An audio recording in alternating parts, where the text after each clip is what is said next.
was 2015 when I got a text message from a friend of mine. My friend had his third child only about 2 months prior to that, and I remember reading his message and not understanding it at first. He told me that his son was dead.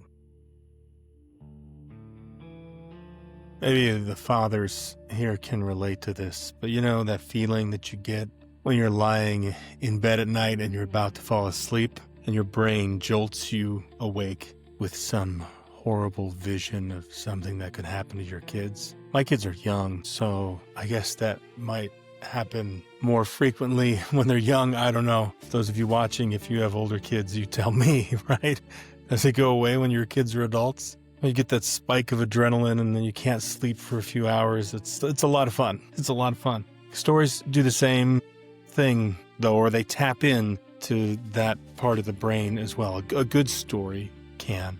They poke at your fears, things that we don't want to look at. And sometimes they hurt. They really hurt. I venture to say that a good story generally hurts. Not only hurts. There's a lot of different emotions in there. A good story will usually cover a wide breadth of the human experience, but part of that is pain. Stories are how we encapsulate the human experience, the beautiful and the ugly. As an author, I want readers to feel something when they read my story. I want them to feel anger, excitement. Sometimes maybe even I want you to be a little annoyed at something, whatever the case may be. If you're feeling something, it means that you're invested in the story. It means I've got you, right? I've done my job. I got you to feel something from some words that were typed on a dead tree. Sometimes a story that I'm telling makes me feel something. And if the story I'm telling hurts, it's often a sign that I'm getting close to something true. It was 2015 when I got a text message from a friend of mine. I believe it was the fall. It would have had to have been August or September. I can't remember exactly when. You see, my son at the time was a little over a year old, and my friend had his third child only about 2 months prior to that, a son. And I remember reading his message and not understanding it at first, because those were just words that you don't just say that kind of thing. It's not something that you encounter every day. He told me that his son was dead. Now you might be saying, you got a text message, not a call. I don't think he could have brought himself have to call every friend of his and say it out loud. We had been at his son's baptism only a few weeks prior to that. I can't pretend to know his pain, that of my friend or his wife's.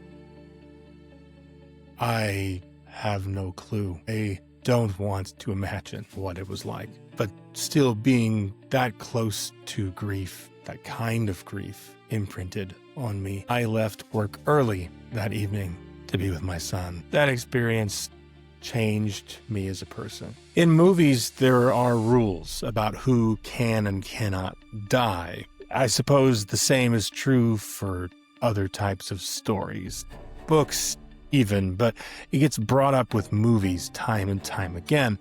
Of course, in a movie, a man can die. It's totally fine, in fact. Nobody bats an eye. Your death as a male character can even be meaningful, whether you're the villain or the hero. You have the opportunity to have some meaning added to your story through your death. Much the same, women can die in movies too, and nobody's really that worried about it. We just maybe try to make it a little bit less gruesome sometimes. But still, a female character can have meaning in death. There are plenty of examples of this in movies and in fiction. The one that a lot of people get hung up on, though, and that I can't quite understand, is the death of a dog. Now, I get it. People love their pets. That being what it is, though, dogs are man's best friend. And a dog's death in a story can also have meaning.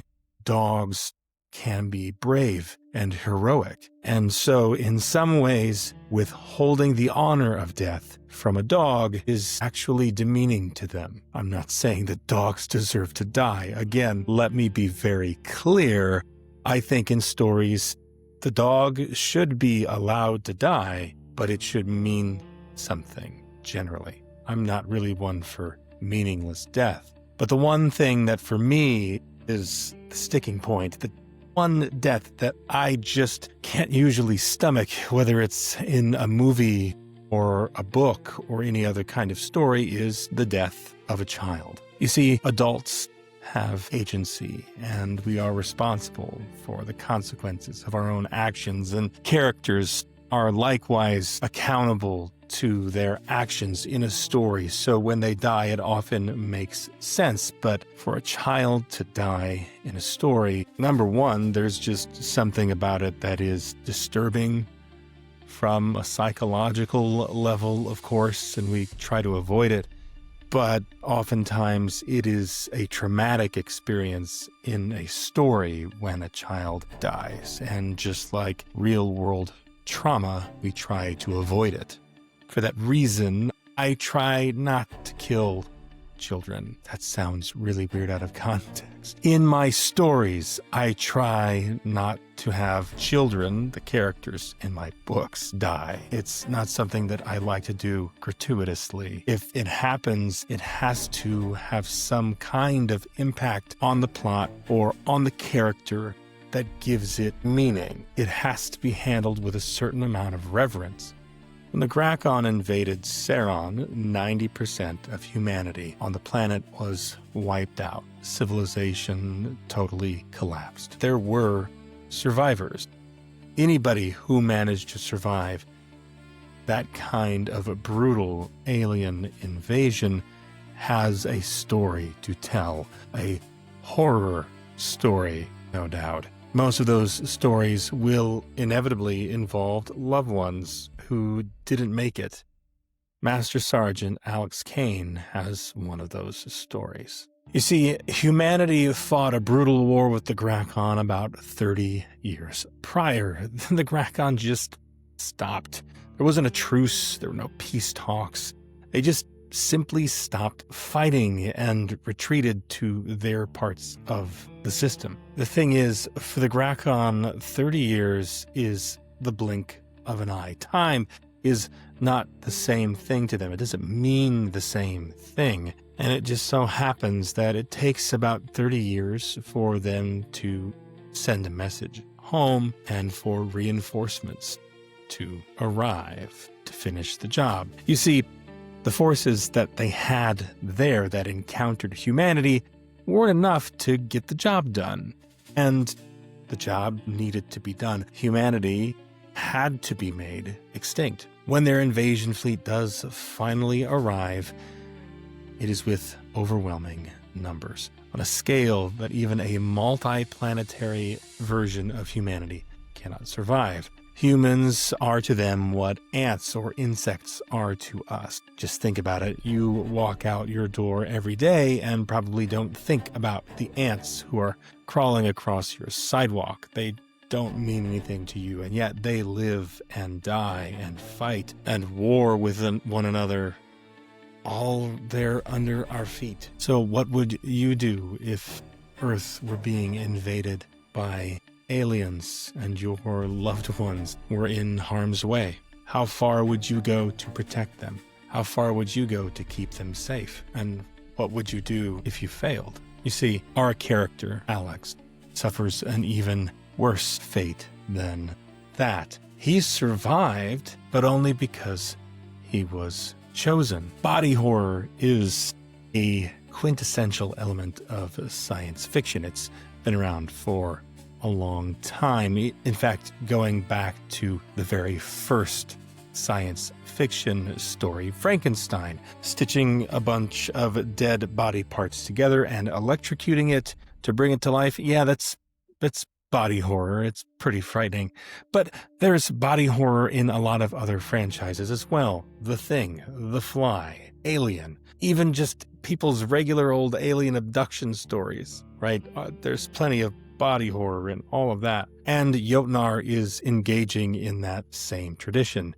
You see, Alex not only survives, but he is transformed. He is turned into something else. He is chosen. Instead of killing him, the Grakhon turn him into a monster. He's infected with a chitinous parasite that spreads an exoskeleton all over his body like black, scaly armor. He has implants placed in his brain and body to enhance his abilities and his senses. Other parasites are grafted on as living weapons or upgrades, if you will, and all of this so that he can hunt down the rest of those survivors. You see, the Grakhon did their part. They showed up and wiped out 90% of the populace, but the other 10%, they're not going to do that. If you've been chosen, that's your job.